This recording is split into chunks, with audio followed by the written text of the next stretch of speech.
Hello everyone, good evening. This is Dr. Khan. Thank you very much to all my guests who are joining us, and it's a warm welcome to everyone. Hopefully you're having a good summer, and you're obviously certainly learning about breast implant illness from the Facebook page, the private breast implant illness support group page, and also the YouTube pages. The most important information, as you will see as I continue to discuss what I exclusively do now, this is essentially the gist of my practice, is explant surgery. This is essentially all what I do. I remove saline implants, silicone implants, and also I remove residual capsules. And there are a lot of patients that I talk to on a day-to-day basis where I can basically share with them my experiences and what I would basically guide them. And again, this is purely the intended purpose of this Facebook Live. So a little bit about myself. I am a board certified general surgeon. I'm also a board certified plastic surgeon, and also I'm burns trained with 5 years of training in general surgery, certified by the American Board of Surgery, and then 2 years of burns, and then 3 years of plastic surgery, a total of 10 years after medical school and training. And as a board certified plastic surgeon, I've only augmented once, and I chose very early on to not augment because of the many detrimental effects of the implants, as we all know. So having said this, I'll go ahead and get started. I hope to answer all the questions that ladies you ask. Please share this information, and hopefully you find this informative. Now, having said this, I want to go ahead and prep and prepare my patients and anyone who's listening that, you know, explant surgery is very meticulous. Not everyone can do it. The first and foremost thing that everyone has to acknowledge is the fact that breast implant illness exists. If you're not going to acknowledge it, you don't want to even hear it, then you will absolutely not be wanting and be willing to do the surgeries that basically require mandate removal of the whole capsule.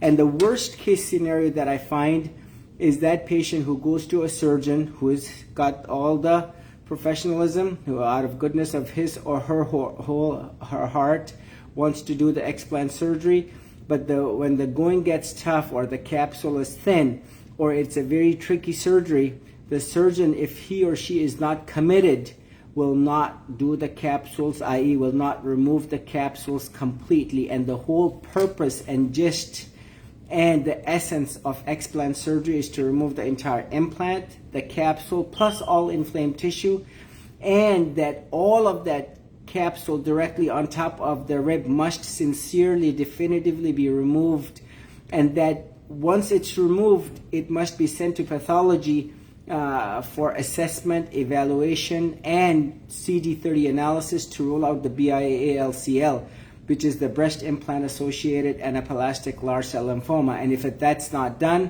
then there will always be a question mark. Remember, this is very well accepted and established that the number of BII ALCL cases are underreported. This has been acknowledged by the FDA, the plastic surgery societies, simply because not many plastic surgeons are testing. And if it's not tested, we won't know. I have heard many surgeons who say it looked normal or it did not look concerning, so that's why I did not send the capsule off. No, absolutely.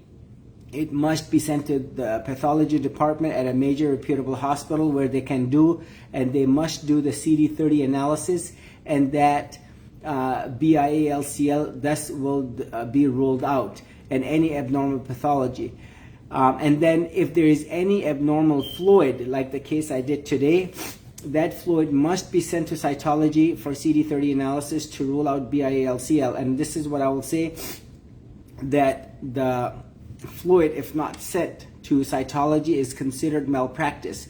It's not the standard of care, and it must be. This is a big red flag, and you don't have to necessarily have the fluid to show.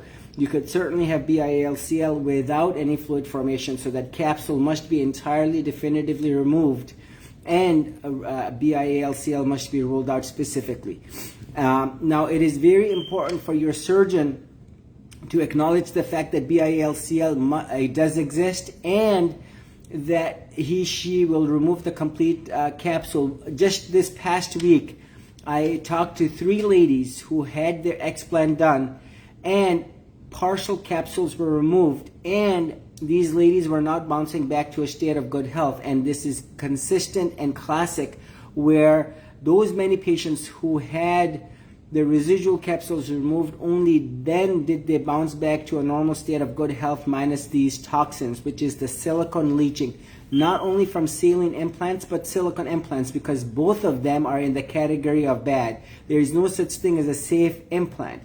And the point I want to reiterate is that the saline implants absolutely should have been banned in 1992 when the silicone implants were bad, because the many complaints that the ladies have of breast implant illness, I cannot tell by listening to them that if they have silicone or saline, meaning these are interchangeable as far as when it comes to the side effects, the complaints of breast implant illness, that the saline implants cause the same set of problems that the silicone implants cause.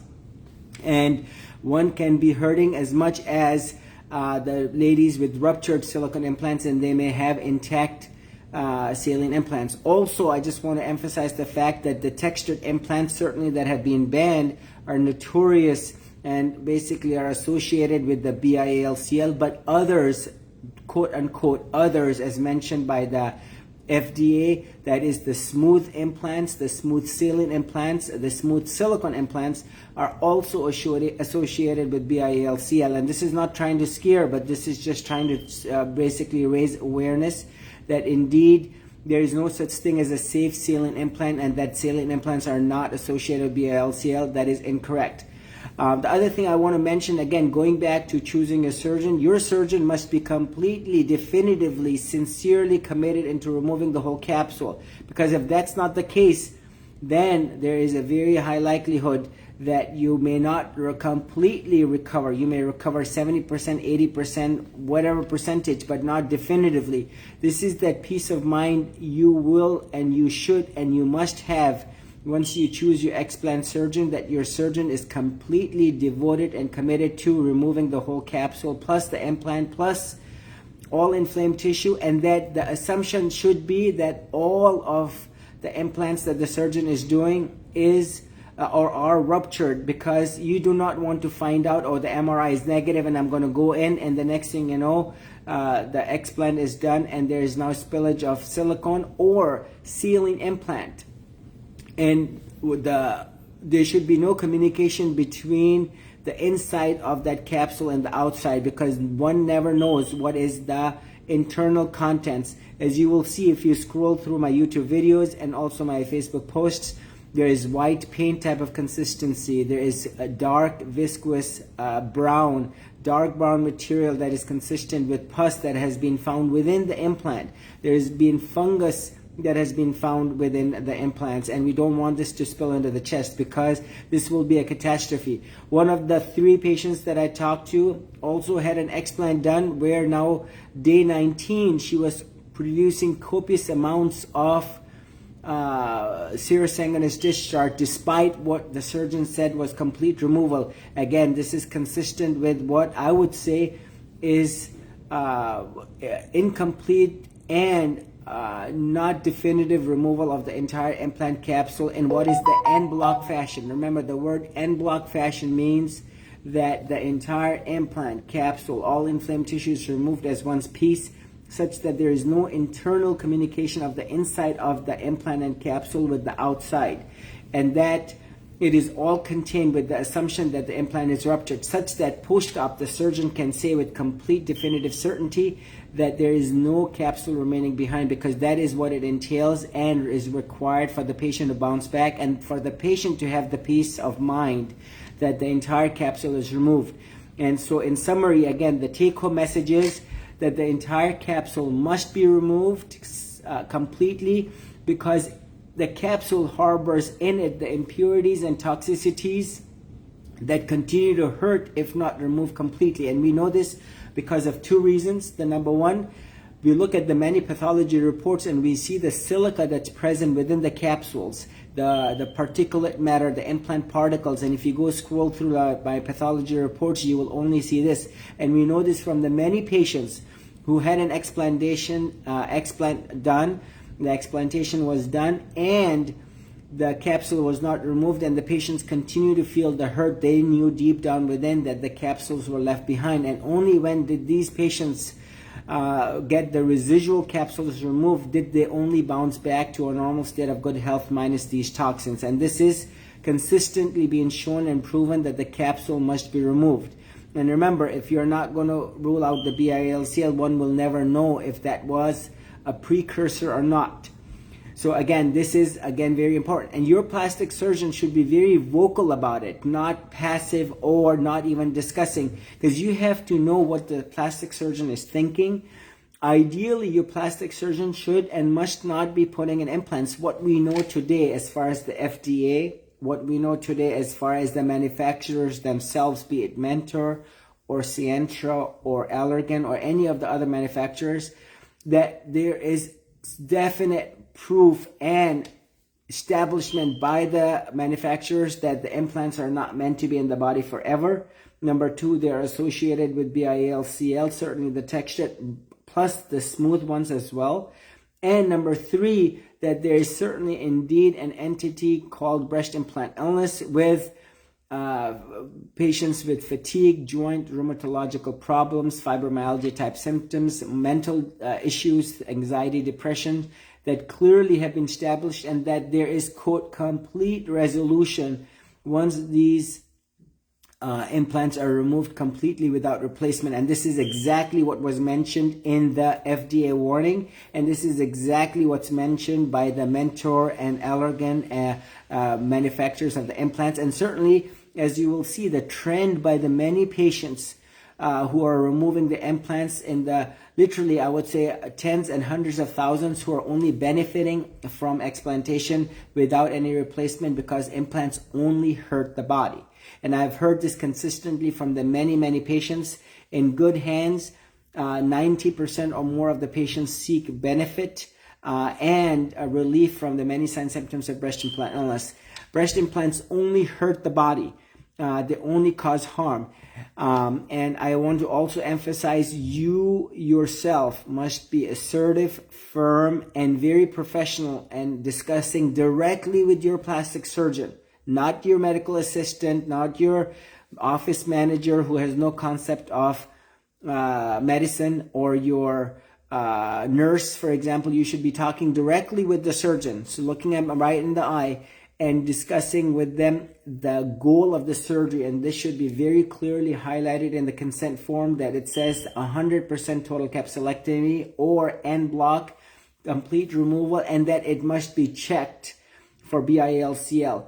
And ideally, your surgeon should not be putting in implants, because you cannot believe one part of the day that implants are safe and I can put them in, and the other part of the day you're talking about removing, and you're very conservative and being politically correct. Unfortunately, many surgeons today say, of course, breast implant illness exists. They're putting in implants and they're removing them, and removing them incorrectly. And they're essentially overall hurting the patients, because they're offering them what I would call incomplete and insincere surgery. Now, the other thing I want to mention here is that, explantation is a very meticulous surgery. Not every surgeon can do it. And I'll tell you very humbly from my experience, where I exclusively explant. So for example, this week, Monday, I did a case at the hospital. This was a nice lady with a high BMI in the 40s. So I had to do her, given her obstructive sleep apnea and her cardiac ablation, for example, that she had. So she met criteria to have her surgery done at the hospital. Tuesday I did 3 cases. Today, Wednesday, I did 2 cases, and tomorrow I'm going to do 3 cases. So as you can imagine, again, whatever the length of time it takes for me to doing the surgery. One day at the hospital, someone asked me, how long are you going to take? Because I was taking my time, and I book every case for 4 hours. I told them I'll be done by midnight. And again, I was being very blunt, but at the same time letting them know this is not like a gallbladder surgery where, you know, in 1 hour you can essentially, or 45 minutes you can be done. Sometimes, for example, my very first patient today, she had a ruptured implant on the right that took half as long as the time it took for me to do the left side, where she had a grade 4 contracture, and so it took significantly longer on the left side compared to the right. And no two patients are the same, and no two sides are the same. I was just talking to a lady from New York, and she has 750 cc implants, and you can imagine that's almost twice the work theoretically, removing 750 cc implants versus the 325. Another question that I get asked a lot is you know, I'm coming from out of state, is it safe? Like one patient that came to me today from New York, that's going to be being operated on tomorrow. Another patient came to me from Florida.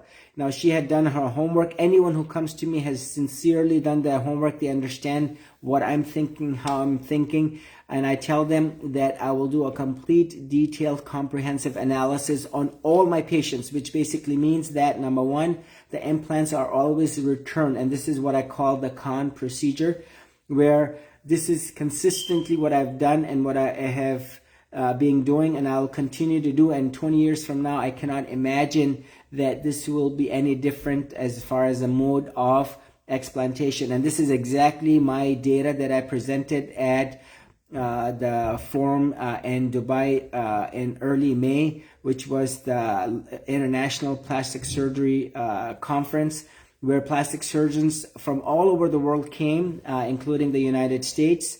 And that we all met, and essentially we broke the Guinness Book of World Records, not only of having the maximum number of plastic surgeons in one room, but also the maximum number of nationalities that were present in that one room, discussing and sharing knowledge and data from different parts of the world. And I presented my 1,000 cases of explantation, and this is exactly what I did, and I presented the Khan procedure. So number one, the implants are always returned to the patient. You want to see that the saline implants were not ruptured, which is unfortunately the trend. You want to get even the ruptured silicone implants so you can have mental closure that the entire implant was removed.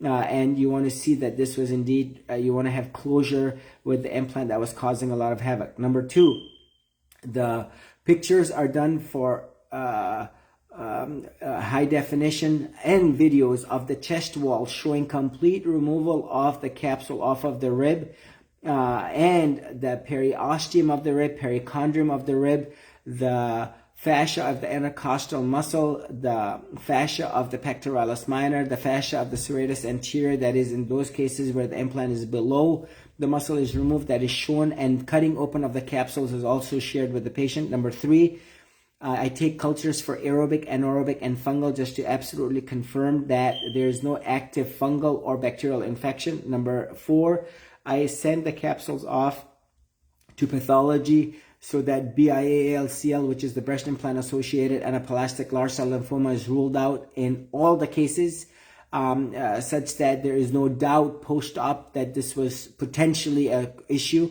So we want to put closure, not only BIALCL, but squamous cell cancer, like one of my patients very well just mentioned from New Jersey. Number five, you want to basically, this is the twilight sedation, where the patients feel comfortable. Remember, to date, not a single patient has any recollection of the surgery, and that they are in twilight sleep, and they are not in general anesthesia where they don't have a breathing machine breathing for them, because this surgery absolutely can be done very definitively, safely in the twilight mode, with propofol, fentanyl, Versed, and the nerve block that is administered at the beginning and at the end of the case. And number seven, you have no placement of drains. So consistently, it's been well over 3.5 years that I've used a drain in any of my saline. So I've not used drains in any of my saline patients, in any of my silicone patients, even the 800 cc implant or the alloderm where it was cadaveric skin was removed. And I have, even in the many ruptured implants, I have not put drains in because they are not required. When the surgery is done definitively, meticulously, in a very nice bloodless plane, the need or indication for the drain is not there, and there is a whole record of patients where the drain requirement was not there, and I can say that I've put in drains in 7 patients in my entire, let's say, the 1,000 that I presented. And the point I'm trying to make here is the drains themselves, when required, the circumstances were, as soon as I made incision, there was free-floating silicone because of the rupture of the implant. For example, one lady, she was in a car accident and she had free-floating silicone in her chest. This is, en bloc is not possible in this case because there is a break. Another patient, she had trauma where there was free-floating. As soon as I made incision, there was free-floating silicone, liquid like honeyed, if you will, floating around in the chest. This was certainly the older implants. And so consistent, basically no placement of the drains. Now, drains are another proof that the surgery was done right. Now, in my hand, I can say this with humbleness and with affirmation and good confidence. If there is any spillage of silicone into the chest, if you can imagine slime spilling into the chest, then there is a mandatory placement of drains, because that body itself will react to the silicone and it will continue to ooze. Or if there is inefficient or inaccurate or surgery that is done where the capsule was left behind, that will continue to be a trigger for inflammation.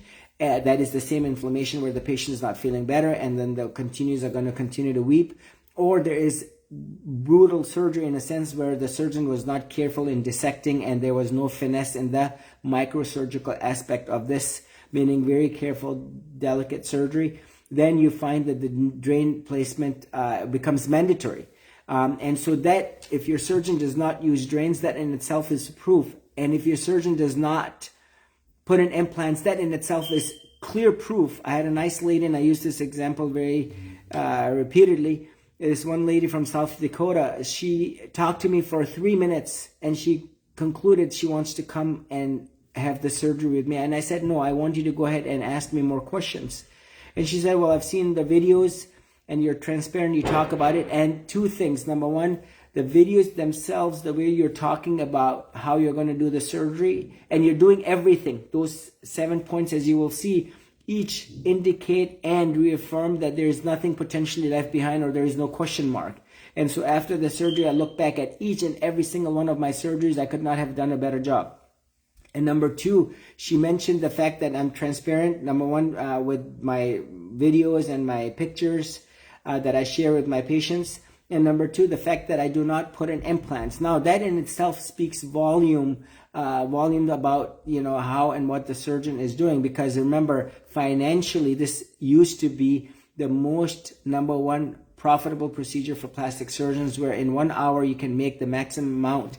And for a surgeon to be explanting, that is, for myself, for example, I book every patient for 4 hours, sometimes 5 hours, depending if they have large implants or they're a mastectomy radiated patient, for example. I would do those patients on a Wednesday. But the point I'm trying to make is for a surgeon to not augment and to explant, that is a 3 times financial hit. The surgeon who's explanting only will be financially 3 times better off, because it takes only 1 hour to put an implant and it takes 4 hours to explant. And remember, it's not only the time, but I will tell you physically, if a surgeon wants to remove, it is very much of a burden to removing an implant versus putting it in. And the meticulous nature of the dissection, the intensity of the dissection, the seriousness of the dissection, and then to having to control what is inflamed, abnormal, irritated, angry tissue. Whenever someone gets an augmentation, that tissue is in a virgin chest that has never had any surgery, is good, healthy, viable tissue. And majority of the ladies, it's young, healthy ladies.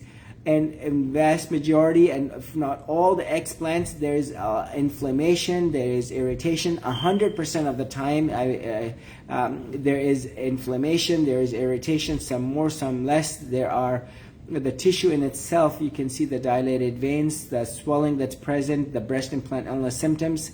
Remember, whenever there is an implant placed in the body, the silicone implant or the saline implant, 100% of the time inflammation exists. And we know this from the histology of the tissue in the proximity of the silicone or saline implants. That is 100% that occurs in the patients when silicone or saline implants are placed. And this has been done. If you go to my private breast implant illness support group page, you will see one of the plastic surgery review journals, PRS, plastic reconstructive surgery journals. The histology was assessed and evaluated and documented, and I presented that as one of the Facebook posts.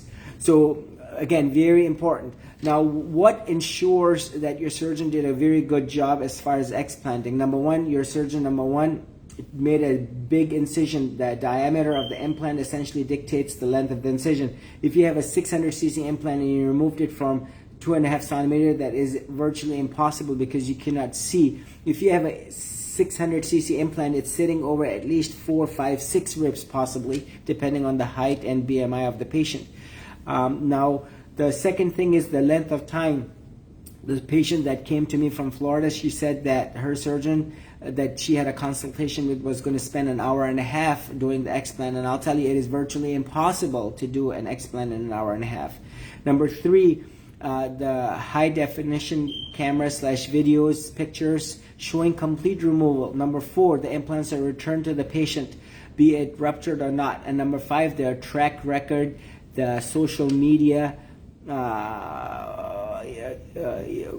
fingerprint, if you will, the social media recognition, the social media patient evaluation is key. Every patient that comes to me from out of state, she has done her homework, and her significant other, in the fact that they feel comfortable and they feel very determined that this is the right surgery, and this is where they know from the bottom of their heart and mind and soul that the surgery is going to be done right, where we look back, there's going to be no second guessing the surgeon, or the surgeon won't say, well, I wanted to do it, but the capsule was so thin, I decided for your own safety, I chose not to remove the whole capsule. This is not what you want to hear, and this is what we hear consistently. So going back to the reputation of the surgeon is key, and just like, a restaurant or a lawyer or, Uber driver has reviews, those reviews are critical because the patients themselves are talking, and just like every person, every surgeon has their reputation and recognition online, the patients themselves, and the surgeon should allow the patients to discuss and communicate. Now, I will tell you, on my Facebook page, for example, I allow the patients to talk. I will tell you, if every surgeon allowed their patients to communicate, talk, share the results before and after, I'll tell you 90% of the surgeons would not have a healthy practice. What I'm trying to say here is majority of the surgeons are very and unfortunately that is the reality, are shy or not bold or not allowing. One surgeon, for example, here in town says to their patients that whatever happens in the consult room should and cannot be shared on social media. I, on the contrary, tell every patient, go discuss, record, share this with your next patient. The single most important, valuable information you can get is to talk to the surgeon's previous patients, and they will be the perfect attestation to the integrity, professionalism, and the sincerity of the surgeon. And that I cannot stress enough, so do not underestimate the power of that. And I'll tell you, unfortunately, you have now some Facebook owners who very boldly, naively, and very foolishly have assumed the role of the board of explant surgery, and now calling the shots about who are good surgeons, who are bad surgeons, who are now evaluating capsules, who are evaluating surgeons based on their money feedback, unfortunately, the donations that they have accepted, and promoting them. I myself have received Instagram messages, and I would share them, and I would love to share them, where they state that they have so many followers and they would promote me. And I said, I don't need that. This is, if you ask me, illegal. It breaks the Stark's Law violation, and it is unprofessional, unethical, where if you ask me, these face group owners should be charged for directing patient traffic for financial reasons without any certification. They have never even stepped into the operating room, and they're calling the shots as far as who's a safe explant surgeon and who's not. And this is absolutely wrong. There was another list that was flying around about the top explant surgeons, written by someone who's like a non-MD. You know, normally you have a board, a group of doctors that authenticate, certify, and they have no other vested purpose but the safety and the reliability of the surgeon. Only those doctors, hopefully there becomes a board that will decide, but not individual lay people who have no concept of medicine, who go by basically financial interests and other motives in regards to popularity or other interests other than the benefit. And then you cannot write the line, well, proceed with caution at your own risk. This is just a direction or a recommendation. No, this is wrong, and this is where I want my patients to themselves take it upon themselves to find and talk to the surgeon. That is very important. Oh, the surgeon is too busy, he doesn't have time. Well, I will tell you, don't want to be in a situation where you're left and the surgeon is not calling you back. You should have a direct link with your plastic surgeon so that you yourself have that confidence that your surgeon truly cares. The unfortunate reality today is, I find that majority of the plastic surgeons are fixated in aesthetics, fat transfers, which is, if you ask me, malpractice, where 30 to 50% of the fat inevitably will die, and now irregularities form, and if this is breast cancer or fat necrosis, pins and needle formation, you have fat that essentially dies in the different layers.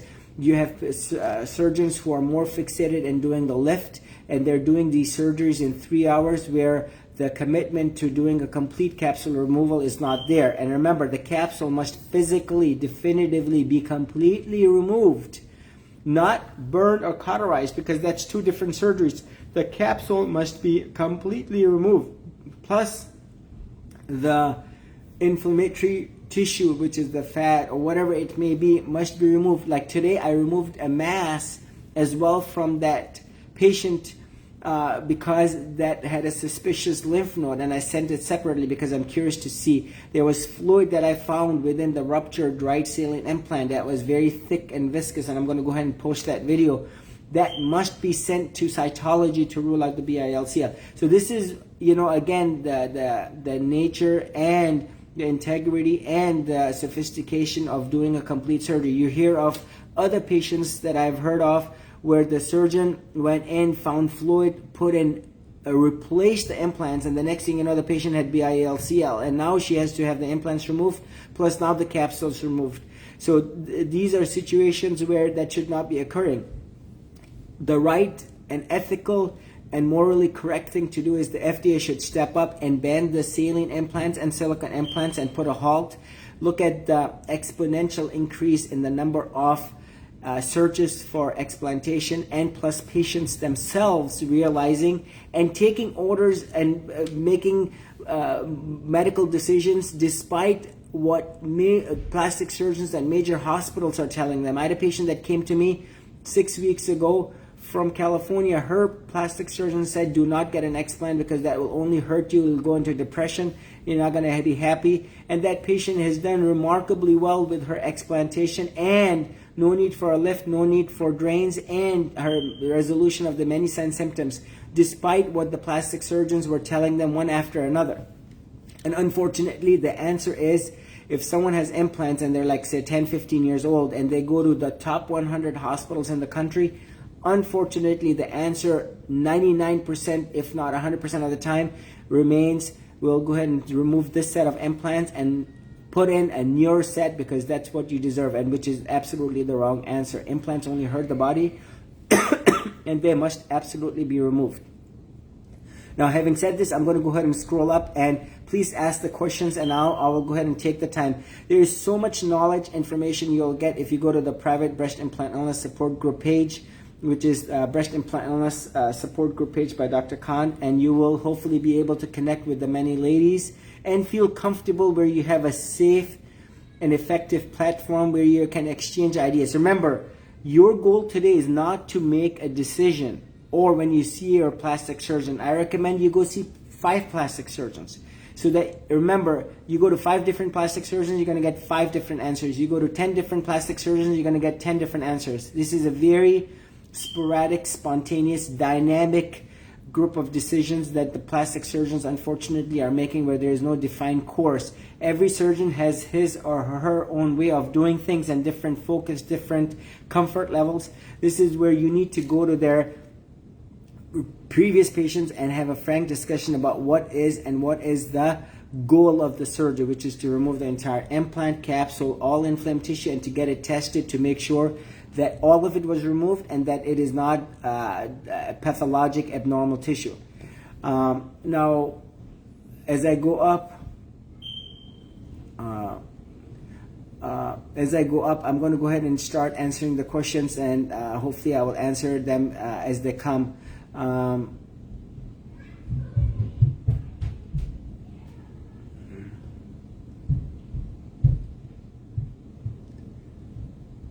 So 99% of the time, if not more, 99.7% of the time, my blood loss on each side is 5 cc's or less. And thank God this has consistently been the case.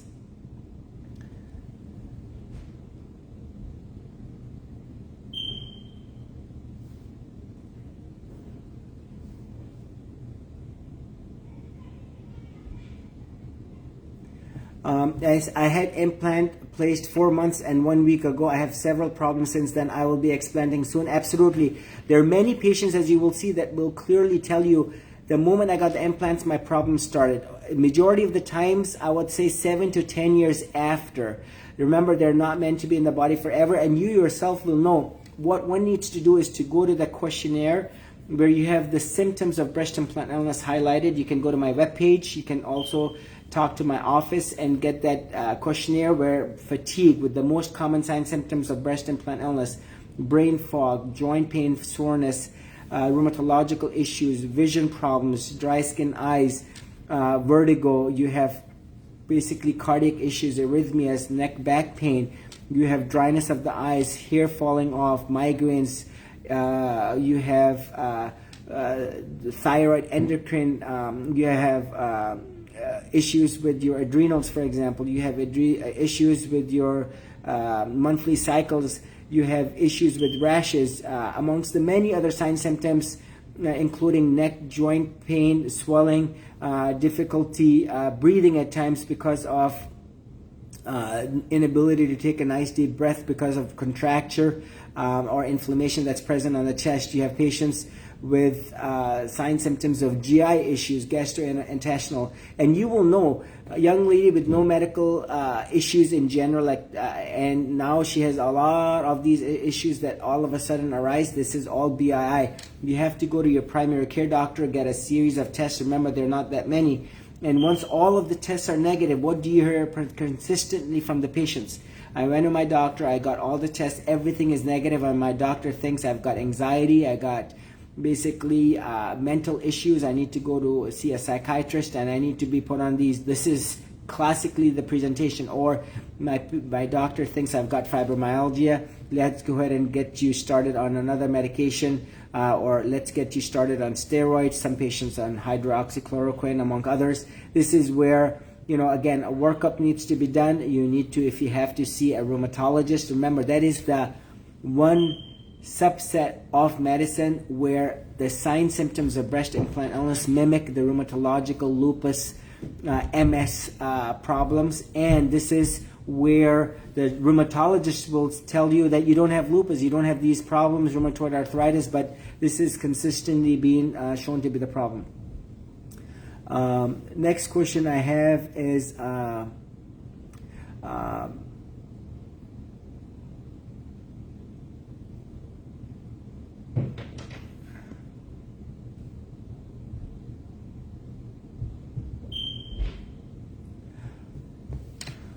How long does shortness of breath and fatigue last after explant? I'll tell you, majority of the patients right in recovery, because of the sheer mechanical effect of the implants being removed, they benefit right away. Obviously, they have the bra and binder that they should and must absolutely definitively wear, but despite that, they seek benefit of that right away. Now, sometimes it takes a little bit longer, sometimes a few months. Remember, it took some time for the patients to get to where they felt where they were improving, some soon right after, some a few weeks, some months after, but eventually everyone will benefit from explantation, and this has been shown in 90% or so of the patients. And those patients that had implants from, let's say, 1980s, where there is a rupture and the silicone has moved to the lymph nodes, despite removal of the silicone, the patients continue to hurt because the silicone still remains at good concentration and densities within the lymph nodes and other tissues. And it's been shown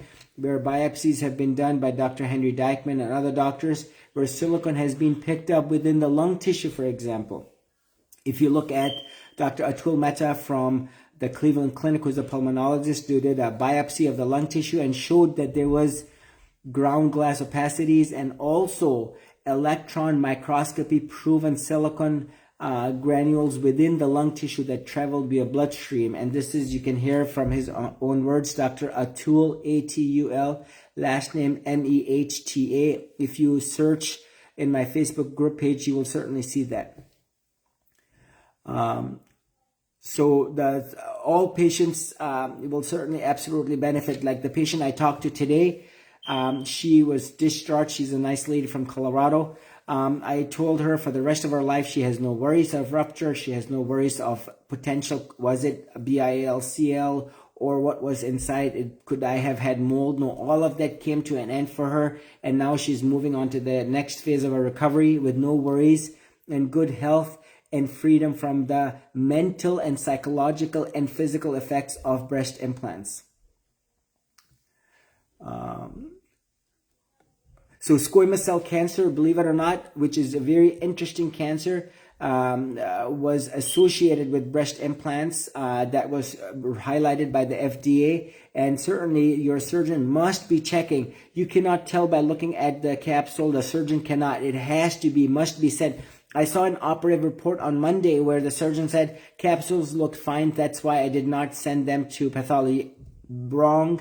It should and must have been sent, because the pathologist, only when they do stain under CD30, only then will one be able to conclude with definitive certainty that it was not BILCL or breast cancer or lymphoma or whatever it may be, like squamous cell cancer.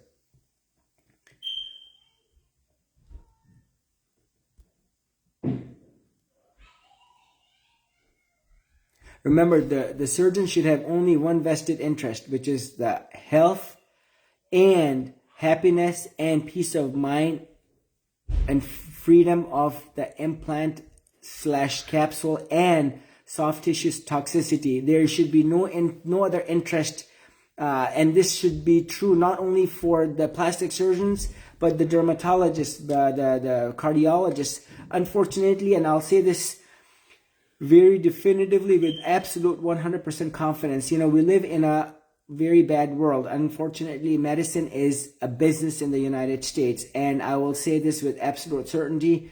There are many other avenues, or there are many motives behind a hospital / a doctor's office or a private group into what and how they can, quote, pay their bills or make more money for profit. There should be only one goal, which is to basically help the patient and free her from her misery of the breast implants.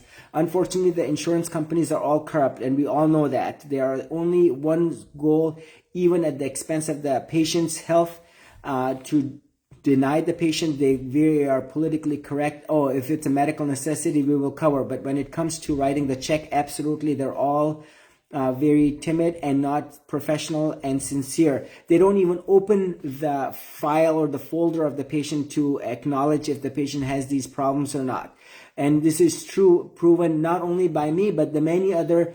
Look at any nurse, look at any occupational therapist, physical therapist, any doctor, PA, nurse practitioner, family medicine doctor, anyone who works in the medical system, they will tell you the corrupt nature of how the medical hospital emergency room doctors, how they function. And I know it's not healthy to talk like this, but this is reality. I'm not making it any more. It is the reality of the situation, unfortunately. And anyone who says they're going to take your insurance, I guarantee you 100%, not 99, 100%, that you're not going to get the surgery you need, because no one's going to justify removing capsules. No one's going to justify doing a 4-hour surgery where the reimbursement on average is anywhere from $700 to $1,200. And unfortunately, the burden is left on the patient's shoulders. Even despite textured implants, which have been banned, those patients were not told to go ahead and get an explant. They were told, if you have problems, go seek consultation from a board-certified plastic surgeon. And if you have textured implants, do not panic, you're going to be okay. And unfortunately, the insurances did not even cover the cover the bill to basically explant for those patients where those silicone implants have indeed been banned. And so this is unfortunately the reality of the situation. So any surgeon who takes insurance, I guarantee you 100% they're not going to do the right surgery, because it doesn't justify for me the time and effort it takes. I have a team of basically a CRNA as the anesthesia team member, a first assist, a surgical tech, a nurse, and remember I have other expenses, and everything is not only up to the standard but even beyond. Hand-picked team, and everyone is only concerned about the well-being of the patient, sincerity, no matter how long and what time it takes, to doing the perfect 100% care from their heart. And you will see this hopefully from the time you walk into my office, from the time you make the phone call to Jennifer.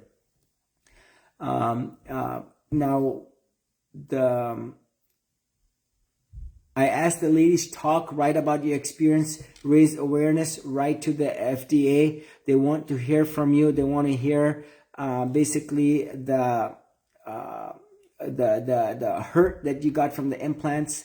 Again, I use the word very straightforward. Sometimes, I look at this whole process and I see, oh, wow, I cannot believe that the implants are being still put in. The other day I saw a big billboard that said 228,000 patients have died from lung cancer because of smoking. Unfortunately, the notion here is, well, it says on the cigarette box that you will get a heart attack or smoking causes lung cancer, and there is that warning. Unfortunately, the FDA tried to mimic that on the breast implant box, which the patient obviously never sees, and the patient must actually acknowledge. And they say, well, it's your responsibility, your surgeon, to discuss. And unfortunately, even today, like I said earlier, the general notion is the implants are very safe, they're very effective, and everyone deserves the best, and you should not compromise on your looks. Well, not at the patient's own health and expense. The implants are only bad. They hurt the body in every regard. And I'm going to go ahead and highlight. Number one, the implants cause a mechanical weight that disrupts, and majority of the times when placed below the muscle, compromises the pectoralis major function. Number two, majority of the ladies are afraid to getting a mammogram because they're afraid that this will rupture. Number three, the implants, when are present on the chest, the patient is not able to do a good self-monthly breast exam because the patient may have capsular contracture, indolent infection, pain, acute and chronic pain. They may have inflammation 100% of the time, some more, some less. The patients themselves, they need to get it replaced every 10 to 15 years. If you ask the FDA, if you ask me, 7 to 10 years before they started becoming problems. Some sooner, some later. Look, I did a case almost 4 weeks ago where the patient had a ruptured implant 6 months. If you look at the manufacturers themselves on the Mentor page itself, this is from this last month's journal. They tell you if a lady has a silicone implant, she should and must get, recommendations are to get an MRI at year 3, and then every 2 years they're onward for the life of the implant to look for a silent rupture. Now, there was a patient that came to me and said, My surgeon saw that I had a ruptured implant. He's like, don't worry about it. You look good and the results look good and it's okay. Absolutely wrong answer. That implant must be removed. There is a reason why the manufacturer is telling you to get an MRI, so that if you have a silent rupture, and majority of the ruptures are silent, that they need to get the implant removed. Do you think they're getting the MRI just for fun's sake? No, there's an indication. They also write, the manufacturers, that the implications behind a rupture of a silicone implant are not known. Well, I'll tell you, they only hurt and cause silicone mastitis, silicone granuloma, and the hurt and misery of silicone toxicity, not only when they're ruptured, but also when they're intact. So this is a very important take-home message. The gel bleed occurs in saline implants, intact saline, ruptured saline. The gel bleed occurs in smooth silicone implants, and certainly textured implants, and ruptured silicone implants, be it textured or not. So gel bleed occurs in all implants, be it saline or silicone. And this is the root cause of the problem, because the shell, even in the saline patient, is made up of silicone, and this continues to leach into the periphery and causes the many detrimental side effects and detrimental effects of what is silicone toxicity. And this is what is the toxic nature of the chemical composition of the saline and the silicone implant. And this is no exaggeration. This is very well established.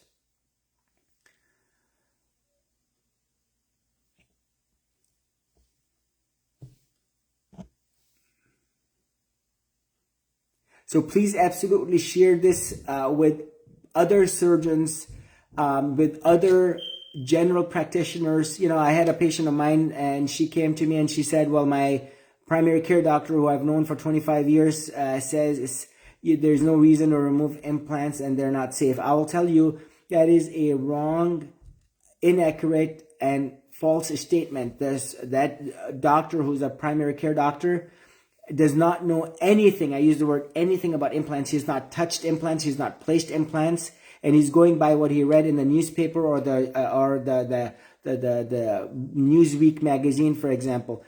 This is very well established. Implants have been banned before in 1992, and they were reintroduced under experimental reasons. And unfortunately, the general notion was that these implants are safe, and essentially there was loss to follow up in regards to the many effects. And now these patients who have gotten implants are coming and surfacing with the ruptures one after another, and awareness is certainly spreading like wildfire. There is no such thing as a safe saline. There is no such thing as a safe silicone implant. Both of these are bad.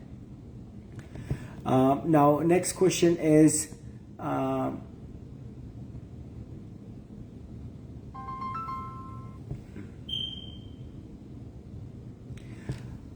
can you tell what this could be? I have a severe burning on soles of both feet. When I touch my feet, I'm having no feeling and burning in areas.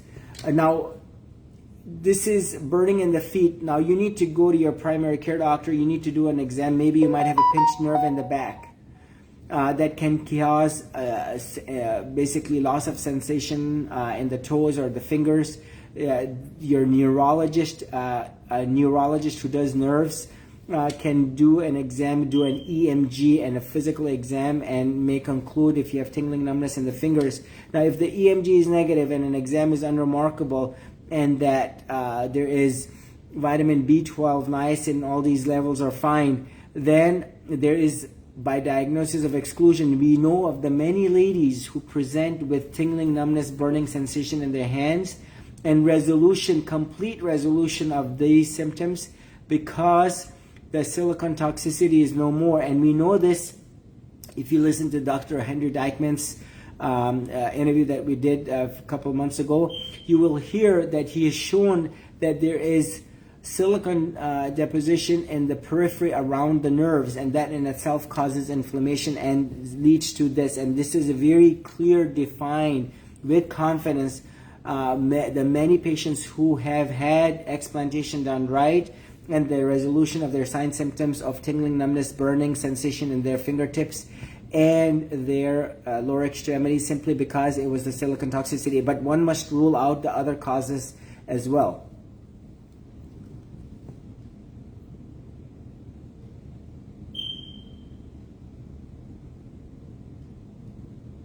All right, I'm going reading the question.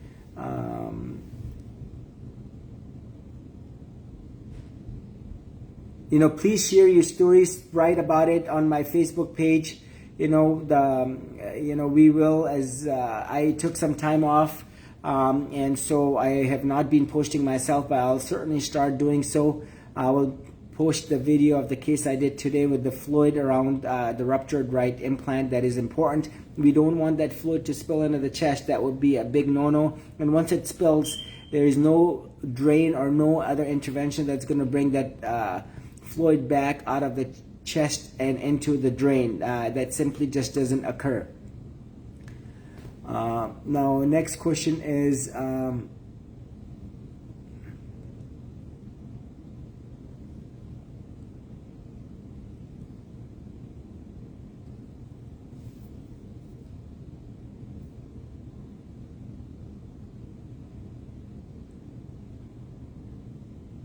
there is overwhelming evidence that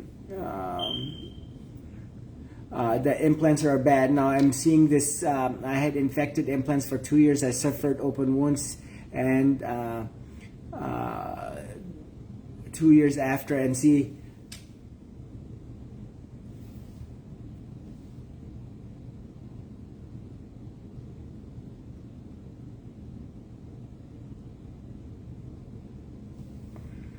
how long a patient should wait before implants are removed. The implants should be removed once you rule out that the end thyroid is good. There is no underlying problems like, bad adrenal gland, for example, or hypothyroidism, like I mentioned earlier, or other, for example, lupus or rheumatoid arthritis. Once these other organic causes are ruled out, now even if the patient has lupus, that in itself is an indication to removing implants. Even if you're healthy, this is a very important point.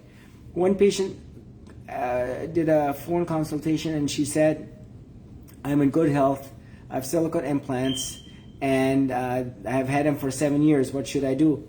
I said, do you want to wait for a rupture or get an MRI every 2 years and see a rupture and then do your surgery? Or do you want to preemptively and smartly take care of the problem before it becomes a problem? Because you could rupture 1 year from now, you could rupture 3, 5, 7, 10 years from now. No one knows, but one thing is for sure, they don't last in the body forever. On average, if you listen to the FDA, 10 to 15 years. Do you want to wait and potentially be caught off guard with a much bigger fire than a smaller fire? And you do not want to be dealing with a bigger problem. So if I were you, and this is my recommendation, again, I do not tell my patients that you need to do this. I tell my patients this is what I recommend, and you're the boss. I'm there for you, and I make the recommendation. And the recommendations are definitely very much present. And if you just listen to what I said, and I want my listeners, viewers, plastic surgeons, primary care doctors to fact check exactly what I've said. I have not said anything that is not 100% accurate, and this is, again, my practice. One of my friends, I've mentioned this before, is a very close dear friend of mine. He is a plastic surgeon. He called me up and he said, what you're doing is pretty dangerous, in the sense that pretty serious, where you're discussing heavily a topic that is controversial, and certainly it is.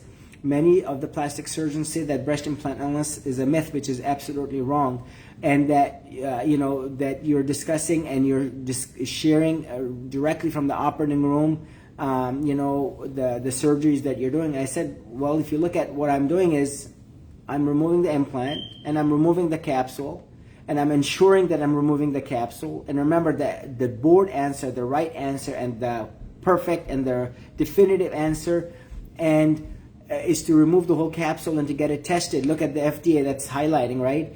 And that I'm doing it in a minimal blood loss without a need for unnecessary surgery like a drain or a lift. And the patients overall in general, well over 80% are aesthetically happy, and they have vast majority, well over 90% of the patients have freedom from their silicone toxicity, and they have resolution of their symptoms. What the FDA was saying, complete resolution. So if anything, this is only good, good, good, and nothing but good. And he said, well, you got me. And this is exactly what my point is. If I believe 99% what I have said and 1% not, I would be putting in implants, because it's just too fruitful to be putting in implants. It's too easy of a surgery. Remember, dermatologists, ENT doctors are putting them in, general surgeons, OBGYN doctors, emergency room doctors are putting them in right here in Michigan. And we know that because I know that. They come to me and I see these doctors' credentials. They cannot practice in the hospital, and unfortunately they have their own private surgical suites.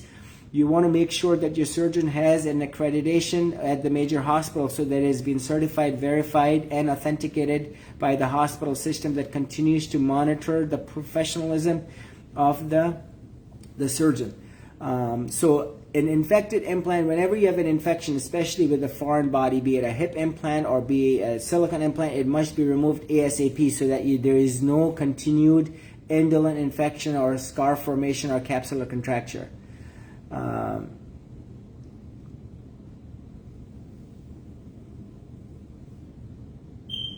All right, I am going to go ahead and scroll down and look for any more questions. Please ask.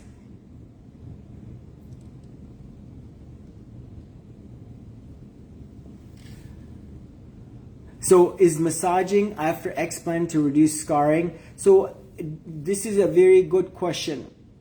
Anytime you have a burn, a scar, be it a thyroid scar, be it a road rash after you fall off a bike and you get an abrasion, or any surgical incision or any wound, when you massage, you do three things. Number one, those nerves that went haywire as a result of the trauma are calmed down.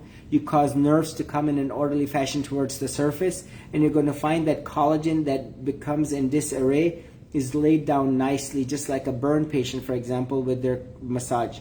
So this is very important. This is true for any surgical incision, and certainly the explant, and an incision that's going to be only a horizontal incision that's going to hide right in the crease of the breast.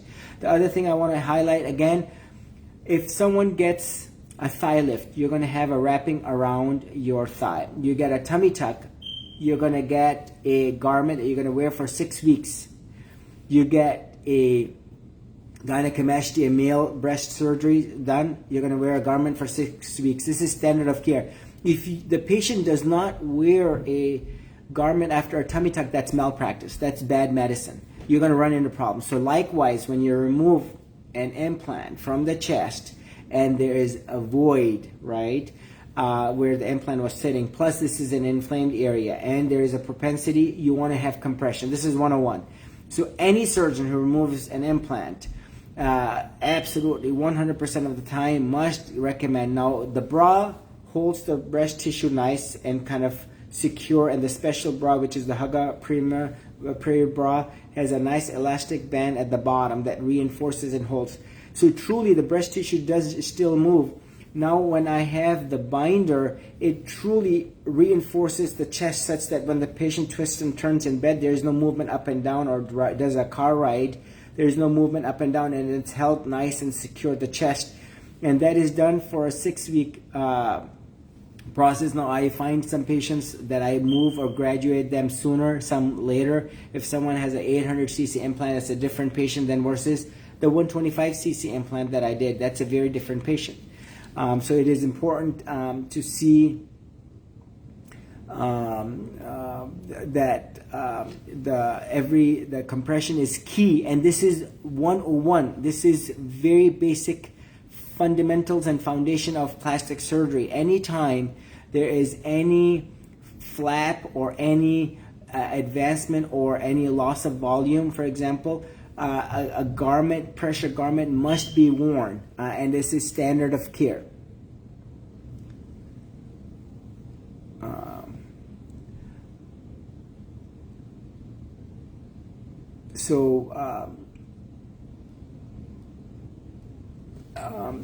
No, the other thing here is, some people, some patients, are so well read, and remember, they don't have to be in the medical field. You could be a hairdresser, you could be a physicist, you could be a doctor, internal medicine, you could be a librarian, a stay-at-home mom, and you can very well after a period of time, if you follow what I have to say and hear the other patients, just sheer discussion, you should and you will be able to comprehend, some sooner, some later, in regards to what is the essence and heart and gist of what is explant surgery. Again, the whole surgery is focused on the fact that the entire capsule, implant, plus all inflamed tissue is removed in the en bloc fashion, or 100% total capsulectomy, such that the patient has the peace of mind. And the surgeon believes that the post-operative rebound and health is dependent on the surgeon doing complete definitive surgical job, so that there is no denying the fact that the entire capsule is removed. If I am not sure if this is inflamed, I remove it, because I want to err on side of removing the badness, because remember, there is silicone leaching and bleeding. I don't want to leave that bad tissue behind. I don't want to. There was another surgeon, for example, in town. He's like, well, your incisions are big. I said, well, the patient had a 650 cc implant. If you put that implant on a table, you will see the diameter is this big, so you have to make an incision. I'm not going to wrestle, and I'm not going to fight and potentially risk the bleeding amongst others. I want to remove all inflamed tissue because I want to visualize and I want to see exactly what I'm removing. And this is where an incision that's going to hide, it's only a horizontal incision. Remember, majority of the other surgeons are fixated in an up and down because it's easier for their neck and back. I will tell you, this surgery is hard and challenging in 3 regards. Number 1, it is a very meticulous, detailed dissection. The first patient that I did today on the left, who had a grade 4 contracture, she had what was a frozen chest. This was a grade 4 contracture on the left chest, where the implant was literally super glued to the tissues. For me to dissect, it literally took a lot of my soul and energy out, meaning it was very tiring. And that is what it takes. It's very delicate in the right plane. Every stroke of that bovie is done with precision and care, so it's to not remove any unhealthy tissue and not to damage and not cause any unnecessary bleeding. Number 2, it is physically demanding in a sense that I'm dissecting right in a small hole that is horizontal hole that's going to be hiding in the crease. It is not looking straight down in an up and down incision, where I have heard some surgeons say, I like an up and down incision directly from the nipple all the way down to the crease, a vertical incision, because it's easier for my neck. And I say that is bad and wrong, because you want to do a horizontal incision without cutting into the breast tissue or cutting into and causing a scar, a hypertrophic scar or a keloid scar that is going to be up and down. Plus aesthetically, that is not going to be sound, and certainly will compromise the nerves to the nipple areola, because again, the fixation by vast majority of the surgeons is it has to aesthetically look good at the expense of the explant.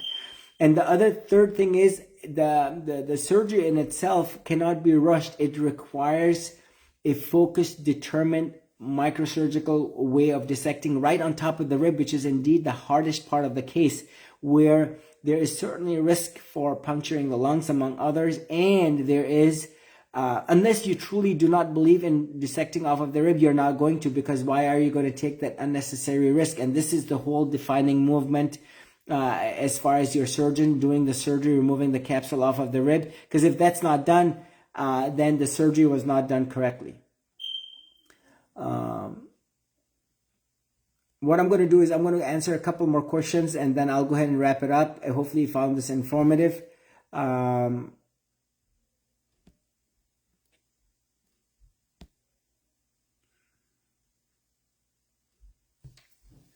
I just joined. What kind of specialized training does a plastic surgeon need to be qualified to remove implants and scar capsules? Now, the first and foremost thing is your surgeon has to be board certified, which means the right training. Like I said, I am board certified in plastic surgery by the American Society of Plastic Surgeons. This is the one and only one board, ASPS certified. You should have like a logo where there's 2 half circles that are together like this. You can see that on my webpage, and ASPS logo, if you type this in, that authenticates and certifies that you have been trained well, that you're an MD, and that you have the right qualifications, and you are certified to be operating, and you have gone through the right training. And not only that, You have to have that firm belief that the entire capsule must be removed, because there are many surgeons who are, the world's best microsurgeons, but if they don't believe in breast implant illness, they will never do the surgery right. So you have to have, number one, the training, number two, the thought process, the intellect, and the ability to comprehend and say, well, the capsule must be removed. Not maybe, maybe not, and depending on what I'm going to find. No, it has to be removed. There is no denying the fact. Even the thin capsules, the patients are still hurting from that. It doesn't have to be a thick capsule for it to be removed. All capsules must be removed, no exceptions. And then number three, it needs to be done very definitively. I find that sometimes the surgeons start off well on the right side, and then all of a sudden they're like, it becomes so monotonous and tedious of a surgery where they rush towards the left side, or they do an incomplete job where they remove piecemeal, small pieces, which is wrong. It must be removed in the en bloc fashion or 100% total capsulectomy. And so there is a whole internal and sincere commitment such that there is the training plus the belief and the definitive confidence that it can be done and must be done, because if it's not done, then the patient's going to hurt. So please tell us about please tell us about areola. Some surgeons make the areola smaller. So no, do not do that. So I have had many patients that came to me that had 300, 400 cc implants. You can imagine if you have a water balloon and you fill it up with water, let's say 300 cc's, and you get a Sharpie marker and you basically color the size of a quarter. If you fill it up with another 300 cc's, you're going to find that that balloon is going to expand, and that Sharpie marked area is going to expand certainly 20, 30, 40%. You do not want to do and cut around the nipple areola. Bad move. And I'll tell you, in vast majority of the cases, if not 100% of my cases, the nipple areola shrinks down and the need for nipple areola reduction is not there. The hurt of doing the nipple areola dissection, where you're dissecting around, causes in a good number of patients some pins and needle, altered sensation, 100% a scar, and results that are subnatural and not ideal, and if you ask, sometimes hurt the patient. Look, I had a patient that came that I operated on today. She said that because of the fact that she got a lift and an implant, an augmentation, that hurt her sensation of the breast nipple areola, that hurt her sexual reproductive life. And that absolutely does happen. If you look at the many patients who have had this lift, there are many patients who will tell you that they had altered sensation, and it certainly does affect the feeling of the breast tissue. And the worst feeling is to have no sensation, or to have a sensation that's of pain.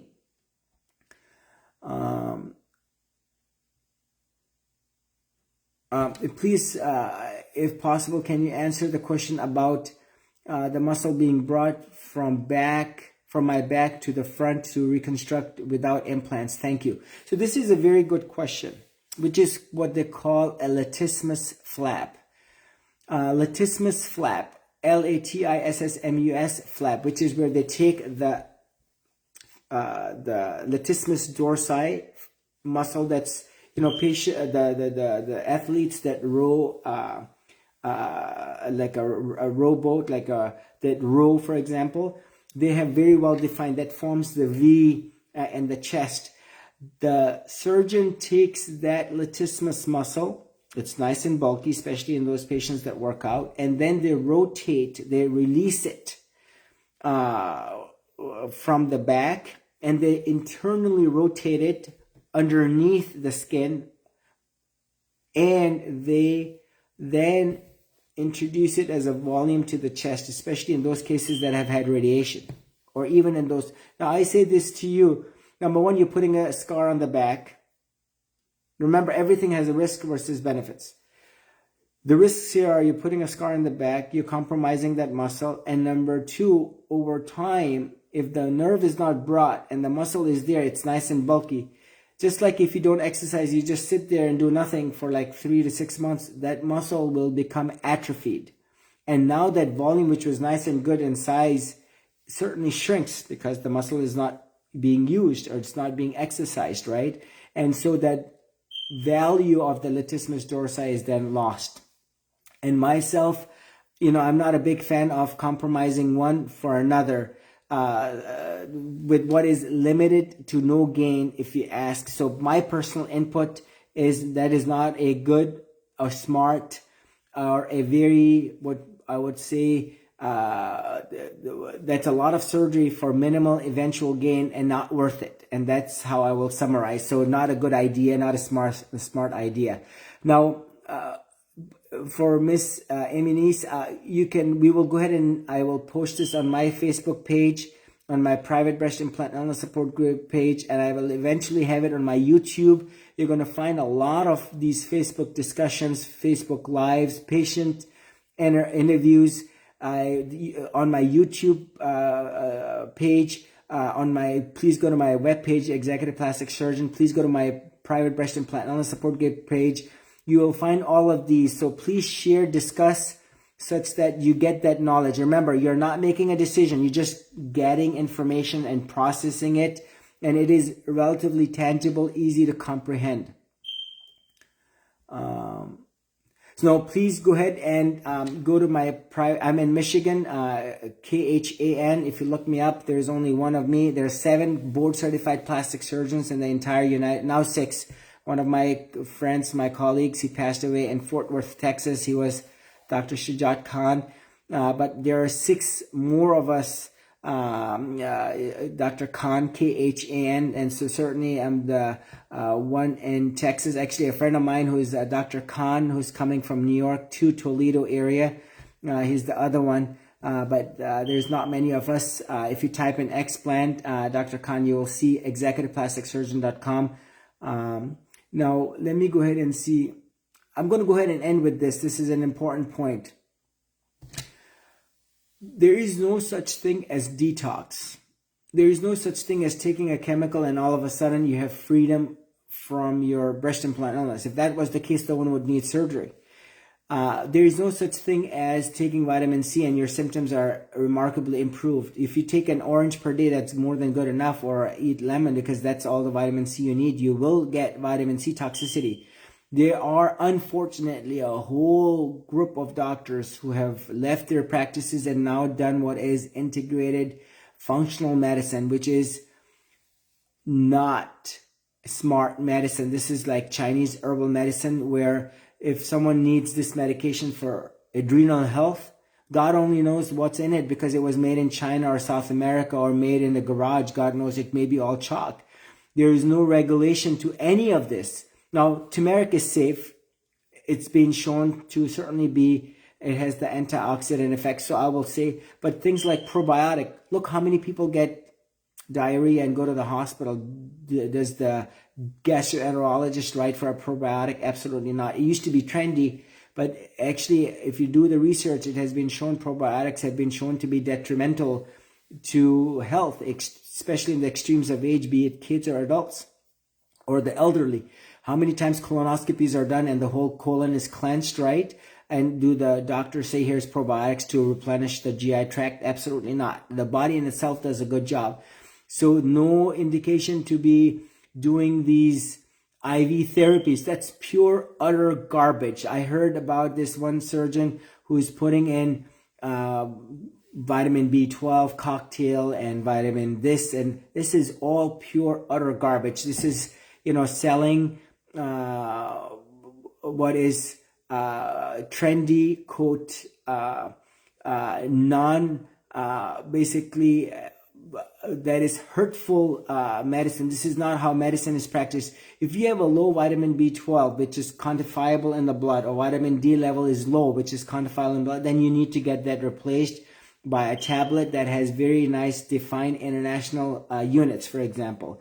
If you have a low vitamin C level, which rarely happens in the US because everyone has a balanced diet, but it does happen. Someone who has like a gastric bypass, for example, may have iron deficiency. So you measure the iron level, the ferritin levels, and you certainly need to replenish those. But for patients to take medications that are written because it will help with their BII symptoms. That's pure utter garbage, waste of money, and I would absolutely recommend my patients and others who are listening to not do it, because you're not going to seek any benefit from it whatsoever. And I say this convincingly. If I was not sure, I'll tell you, even those doctors, they only ended up being and doing whatever they're doing simply because they were not getting the healthy paycheck from the hospital systems. They were not able to float their private practices. With this functional medicine, integrated medicine, you find that doctors now are able to charge cash, bypass the insurance system, and now has become very trendy. And unfortunately, the American healthcare system, the Department of Health, is not regulating these medications, which the patients are taking in bags full, adrenal health or endocrine health and whatnot else health, which is God knows what is the composition of these medications that are not regulated by the FDA. So again, hopefully you found this informative. Again, I tell you as is, I have no other trust me, I would be giving these medications if I sought any benefit. There is nothing that has been shown to be conclusively proven, and they eventually, ultimately, God knows how much of a hurt they caused. Let me give you another example. A patient came to me, an average, healthy, 35-year-old lady. Her potassium was 5.5. Very odd that her potassium was off. Turns out she was taking a herbal medication that was causing her potassium to get elevated, and that's precisely what I'm talking about. There is no benefit of the charcoal therapy, for example, or the red light therapy. If that was the case, I would be doing it. Or the other patients who are liver cirrhotics, for example, would be doing it and seeking benefit, right? So there is no conclusive evidence that they are helpful and of benefit, and if anything, they only hurt the body, because there is a big question mark as to what is the true composition of these medications and where they are made, and what is the regulation as to how they were made and what biochemical plant were they made in, and how strenuously is it regulated by a governing agency. So having said this, hopefully you found this informative. Let me go ahead and see one last question that I see that I can answer.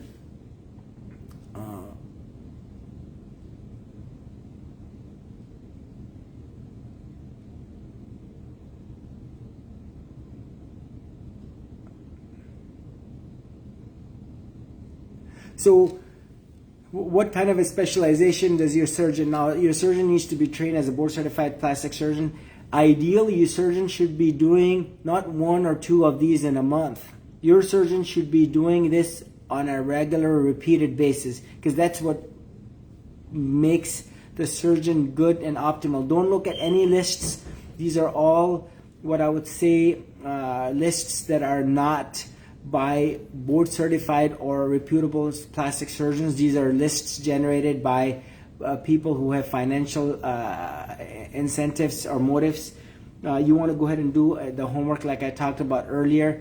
Your surgeon must be a firm believer in explantation and should be doing them regularly. One of my mentors told me, if, for example, you have a car problem and we are like in a motor city where you have a transmission problem, you go to a transmission expert who does only transmissions, because that's all what he or she knows.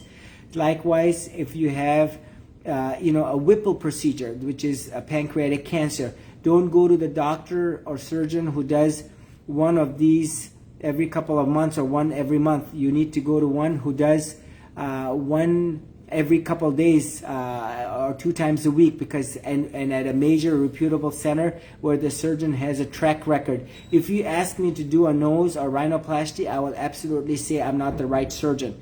If you ask me to do a cleft lip palate, I'm going to say I'm not the right surgeon, even though these surgeries are very defined, meticulous surgeries. But you have to have that mindset, you have to have that thought, you have to have that experience, and you have to have a track record where your surgeon feels comfortable and confident that he will do the surgery with utmost care and sincerity, because that's what the patient deserves, and nothing but in the manner that I have described earlier. Thank you very much. Hopefully you found this informative. Till we meet again, just like a brief overview, I have a patient of mine in October, sometime in fall. I'm actually going to do a lecture where I'm going to do a PowerPoint presentation. I'll do a Facebook Live. I'll answer questions from the audience, and I'll answer questions from Facebook that I'll take. I will go ahead and show some pictures and videos of my cases where I can highlight and discuss in a different platform the surgeries and in the nature, very similar to what I presented at the Dubai conference, the Icoplast World Conference, such that hopefully I can share my experience with the patients, but certainly also the plastic surgeons as to how I do it and why I do it in the manner that I do. Thank you very much. Take care. God bless you all, and I wish you all the very best. Thanks. Bye-bye.